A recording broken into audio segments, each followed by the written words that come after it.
அஸ்ஸலாமு அலைக்கும் வரஹ்மத்துல்லாஹி தஆலா வபரகாத்துஹு. அல்ஹம்துலில்லாஹ். அல்லாஹுவின் கிருபையால் நாம் அனைவரும் ஷாபான் மாதத்தில் கடந்திருக்கிறோம்.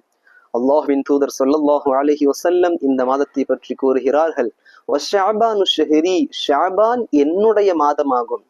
அல்லாஹ் சுப்ஹானஹு வ தஆலா இந்த உலகத்திற்கு 12 மாதங்களை படைத்திருந்தாலும் அல்லாஹுவின் தூதர் ஸல்லல்லாஹு அலைஹி வஸல்லம் என்னுடைய மாதம் என்று கூறின ஒரே ஒரு மாதம் தான் ஷஅபான் மாதம்.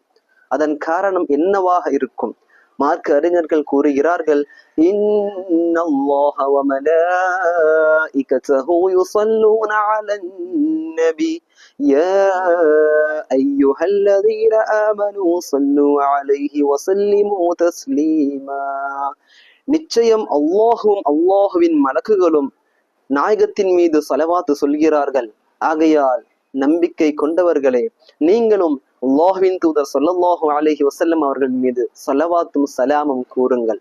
லட்சக்கணக்கான நபிமார்களில் அல்லாஹ் சுப்ஹானஹு வ தஆலா ஸலவாத்து சொல்லும் ஒரே நபி நம்முடைய நபி என்றும், இந்த மாதத்தில் அந்த நபிகளாரின் மீது அதிகமான ஸலவாத்தை நாம் சொல்ல வேண்டும் என்றும் நம்மை ஞாபகப்படுத்தும் இந்த ஆயத் இறங்கிய மாதம் தான் ஷஅபான் மாதம். அதனால் தான் இந்த மாதம் நபிகளாரின் மாதமாக அமைந்திருக்கிறது. ஆகையால் அன்பார்ந்த என்னுடைய உறவுகளே, வாழ்நாள் முழுவதும் நமக்காக அழுத, நாளை மஹ்ஷராவில் நாம் வேதனைப்படும் நேரத்தில் நமக்காக ஷஃபாஅத் செய்யக்கூடிய, ரூஹ் உடம்பிலிருந்து பிரியும் நேரத்தில் கூட நம்மை பற்றி சிந்தித்த நமது ஹபீப் ஸல்லல்லாஹு அலைஹி வஸல்லம் அவர்களின் மீது இந்த மாதத்தில் நாம் அதிகமான ஸலவாத்தை சொல்லலாமே. ஸல்லல்லாஹு அலா முஹம்மது ஸல்லல்லாஹு அலைஹி வஸல்லம்.